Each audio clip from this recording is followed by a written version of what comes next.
Student, आपका बहुत बहुत स्वागत है हमारे चैनल स्टडी शार्क में।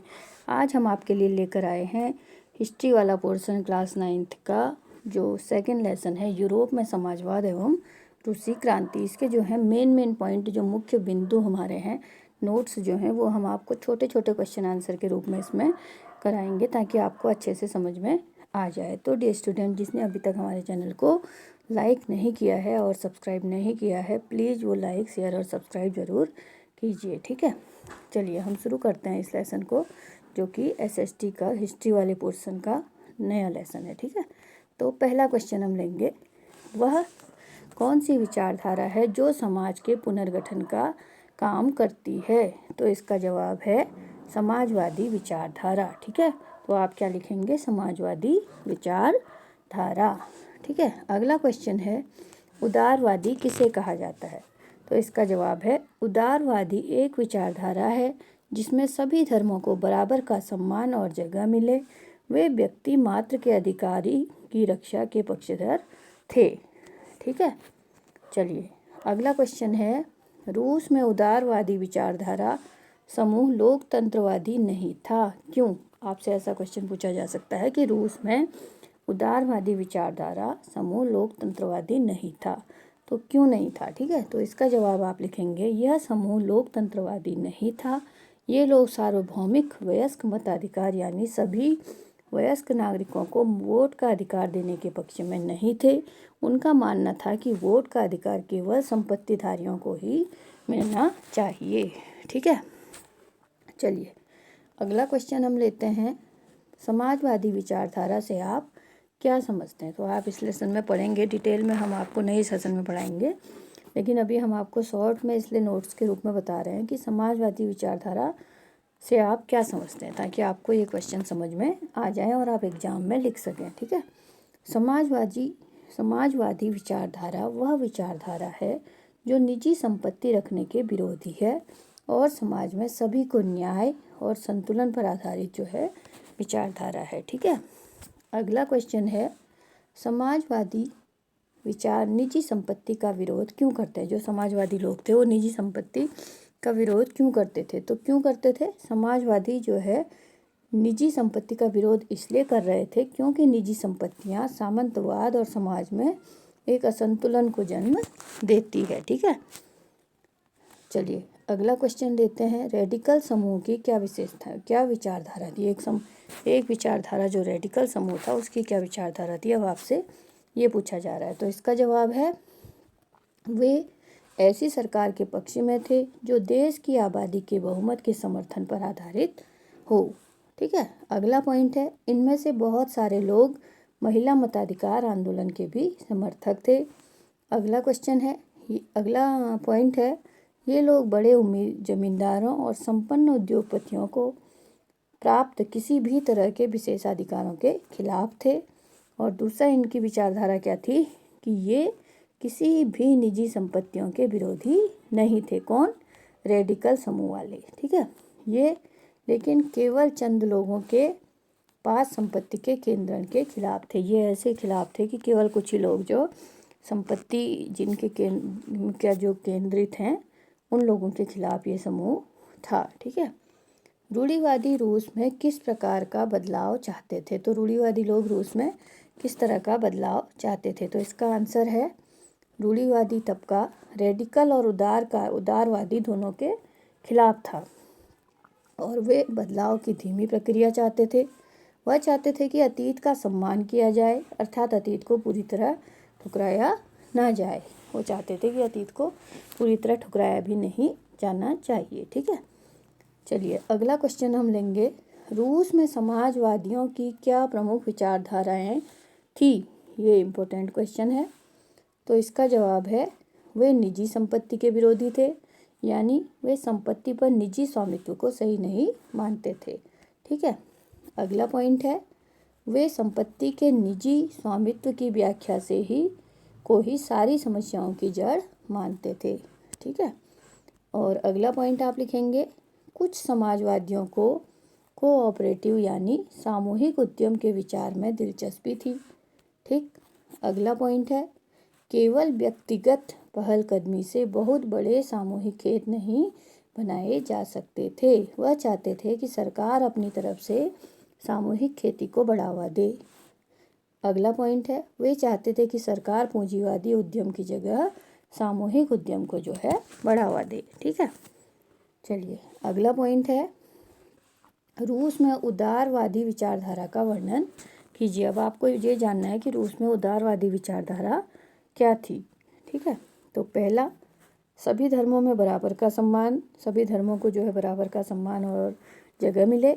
वे सरकार से व्यक्ति मात्र के अधिकारों की रक्षा के पक्षधर थे। उनका कहना था कि सरकार को किसी के अधिकारों का हनन करने या उन्हें छीनने का अधिकार नहीं दिया जाना चाहिए। ठीक है, और अगला पॉइंट है, यह समूह प्रतिनिधित्व पर आधारित एक ऐसी निर्वाचित सरकार के पक्ष में था जो शासकों और अफसरों के प्रभाव से मुक्त और सुप्रशिक्षित न्यायपालिका द्वारा स्थापित किए गए कानूनों के अनुसार शासन कार्य चलाए। ठीक है, चलिए अगला क्वेश्चन हम लेंगे, समाजवादियों ने अपने प्रयासों में समन्वय लाने के लिए 1870 के दशक में किस नाम से संस्था बनाई थी।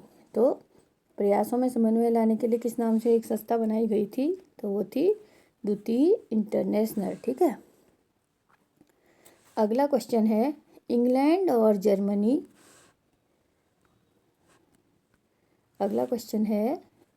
और जर्मनी के मजदूरों ने अपने जीवन और कार्य स्थिति में सुधार लाने के लिए कौन कौन से प्रयास किए। तो कौन कौन से प्रयास किए, सबसे पहले तो संगठन बनाने शुरू कर दिए। दूसरा, अपने सदस्यों को मदद पहुंचाने के लिए कोच बनाए। नंबर 3, काम के घंटे में कमी तथा मताधिकार के लिए आवाज़ उठाना शुरू कर दिया। ठीक है, अगला क्वेश्चन है, 1914 तक यूरोप में समाजवादी कहीं भी सरकार बनाने में सफल नहीं हो पाए, क्यों, कारण दीजिए। तो इसका जवाब है, संसदीय राजनीति में उनके प्रतिनिधि बड़ी संख्या में जीतते रहे। उन्होंने कानून बनवाने में भी अहम भूमिका निभाई, मगर 1914 तक यूरोप में समाजवादी कहीं भी सरकार बनाने में सफल इसलिए नहीं हो पाए क्योंकि सरकारों में रूढ़िवादी, उदारवादियों और रेडिकलों का ही दबदबा बना रहा। ठीक है, अगला क्वेश्चन है, किस क्रांति के जरिए रूस की सत्ता पर समाजवादियों ने कब्जा किया। ठीक है, तो ये कौन सी क्रांति है, अक्टूबर क्रांति। अब आपसे क्वेश्चन पूछा जा सकता है कि अक्टूबर क्रांति किसे कहते हैं, ये आपको हम बहुत शॉर्ट में नोट्स बता रहे हैं। ठीक है, फरवरी 1917 में राजशाही के पतन और 1917 के ही अक्टूबर के मिश्रित घटनाओं को अक्टूबर क्रांति कहा जाता है। ठीक है, फरवरी 1917 में राजशाही का पतन हुआ और 1917 के ही अक्टूबर के मिश्रित घटनाओं को जो है अक्टूबर की क्रांति कहा गया। ठीक है, निरंकुश राजशाही किसे कहते हैं। अब आपको ये शब्द इसमें पढ़ने को मिलेगा कि निरंकुश राजशाही, तो ऐसा शासन जहां राजा को ही सर्वोपरि माना जाता है और लोगों को कोई अधिकार प्राप्त नहीं होता, उसे निरंकुश राजशाही या शासन कहते हैं। ठीक है, चलिए अगला क्वेश्चन लेते हैं, रूसी साम्राज्य की अधिकांश जनता का आजीविका का साधन क्या था, तो वो था कृषि। 20वीं सदी के आरंभ में रूस में कारीगरों एवं मिल मजदूरों की दशा का वर्णन कीजिए। तो रूस में जो है 20वीं सदी के आरंभ में मिल मजदूरों और मजदूरों का दशा, कारीगरों की क्या दशा थी। तो इसका जवाब है, 20वीं शताब्दी के आरंभ में रूस में कारीगरों एवं मिल मजदूरों की दशा निम्न थी।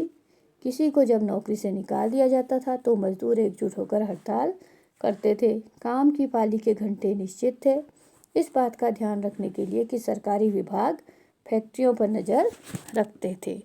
ठीक है, अगला पॉइंट है, मजदूरों के रहने के लिए भी कमरों को लेकर डॉर्मिटरों की तरह व्यवस्था थी। सामाजिक स्तर पर मजदूर बटे हुए थे। बेरोजगारी तथा आर्थिक संकट में एक दूसरे की मदद करने के लिए संगठन बना लिए गए थे। ठीक है, चलिए अगला क्वेश्चन लेंगे, रूसी किसान यूरोप के अन्य किसानों से किस प्रकार भिन्न थे, इसका वर्णन कीजिए। तो रूसी किसान कैसे थे, यहाँ के किसान समय समय पर सारी ज़मीन को अपने कम्यून को सौंप देते थे और फिर प्रत्येक परिवार की ज़रूरत के हिसाब से किसानों को ज़मीन बांटी जाती थी। ठीक है, जबकि फ्रांसीसी क्रांति में क्या होता था, ब्रिटेनी के किसान न केवल नवाबों का सम्मान करते थे बल्कि उन्हें बचाने के लिए उनकी लड़ाइयाँ भी करते थे। ठीक है, अगला पॉइंट है, इसके विपरीत रूसी किसान चाहते थे कि नवाबों की जमीन छीन कर किसानों के बीच बांट दी जाए। ठीक है, विश्व में लोकतंत्र स्थापित करने के लिए किन्हीं 3 घटनाओं का नाम बताइए। मोस्ट इम्पोर्टेंट क्वेश्चन आपके लिए आएगा। ठीक है, तो कौन कौन सी है घटनाएं? इंग्लैंड की 1668 ईस्वी की शानदार क्रांति, नंबर 2 1776 ईस्वी में अमेरिका की स्वतंत्रता का घोषणा पत्र, नंबर 3 1789 ईस्वी की फ्रांस की क्रांति, जिससे विश्व में स्वतंत्रता, समानता और बंधुत्व के 3 महान सिद्धांतों की नींव रखी, जो लोकतंत्र के 3 प्रमुख स्तंभ सिद्ध हुए।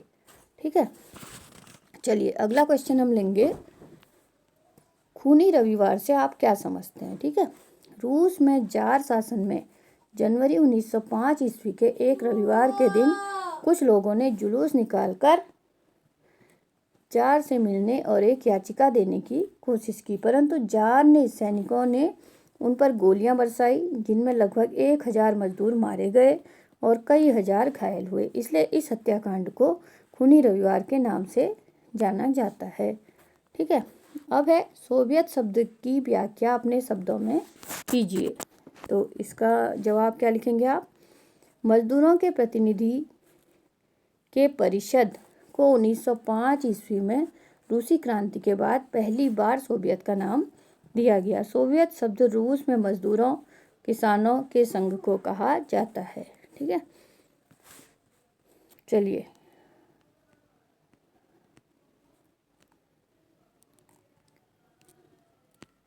अगला क्वेश्चन लेते हैं, बोल्शेविक कौन थे? उनकी 3 मांगें कौन कौन सी थी?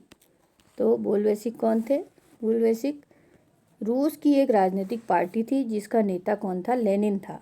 उसकी 3 प्रमुख मांगें निम्नलिखित थी, युद्ध को तुरंत बंद कर दिया जाए, सारी जमीन किसानों को सौंप दी जाए, बैंकों का राष्ट्रीयकरण किया जाए। और ये क्वेश्चन आपसे ऐसे भी पूछा जा सकता है कि लेनिन कौन था, या उसकी 3 मांगें कौन कौन सी थी, और ऐसे भी पूछ सकते हैं कि बोल्शेविक कौन थे, उनकी 3 मांगें कौन कौन सी थी। दोनों का जवाब एक ही आएगा। ठीक है, चलिए अगला क्वेश्चन है, 1917 ईस्वी की क्रांति में लेनिन या बोल्शेविकों की भूमिका का वर्णन कीजिए। तो रूस की क्रांति को सफल बनाने में, रूस में क्रांतिकारी आंदोलन के विकास में सबसे बड़ा योगदान लेनिन का था, जो रूस के सबसे शक्तिशाली पार्टी बोल्शेविकी पार्टी का नेता था। ठीक है, जार के सिंहासन त्यागने पर 15 मार्च 1917 को करेस्की के नेतृत्व में जो सरकार बनी, वह भी देश की समस्याओं का हल न कर सका। ऐसे में फिर हो सकता था कि रूस में जार का शासन पुनः लौटाता। ऐसे कठिन समय में यदि लेनिन ने देश की बागडोर न संभाली होती तो सारे किए कराए पर पानी फिर जाता, और उसका योगदान बहुत बड़ा है इसमें। ठीक है, तो पहला क्या है पॉइंट इसमें, लेनिन के नेतृत्व में बोल्शेविक पार्टी ने युद्ध समाप्त करके किसानों को जमीन दिलवाने तथा सारी सत्ता सोवियत को सौंपने से संबंध में स्पष्ट नीतियां अपनाई। ठीक है, अगला पॉइंट है, सबसे पहले रूस ने प्रथम विश्व युद्ध से खुद को अलग कर लिया, चाहे उसके लिए उसे भारी कीमत ही क्यों न चुकानी पड़ी। अगला पॉइंट है, रूस के अधीन सभी उपनिवेशों को स्वतंत्र कर दिया गया। लेनिन ने अनेक घोषणाएं कर रूस में एक समाजवाद का युग आरंभ हो गया। ठीक है, चलिए अगला क्वेश्चन लेते हैं। चलिए आज हम आपको इतना ही कराएंगे। अब हम आपको इसके क्वेश्चन, ये हमने आपको शॉर्ट में आज नोट्स के रूप में क्वेश्चन बताए हैं छोटे छोटे, कल हम आपको इसके डिटेल में क्वेश्चन आंसर करवाएंगे। तब तक आप इनको रिवाइज कीजिए और अपने दोस्तों को शेयर कीजिए, लाइक शेयर सब्सक्राइब कीजिए। और हमारे नए चैनल जो है स्टडी शार्क, जिसका नाम कि पहले ऑल अबाउट एनसीईआरटी था, हमने चेंज कर दिया। अब आपको सारे वीडियो हमारे स्टडी शार्क के नाम से ही मिलेंगे। Thanks for watching.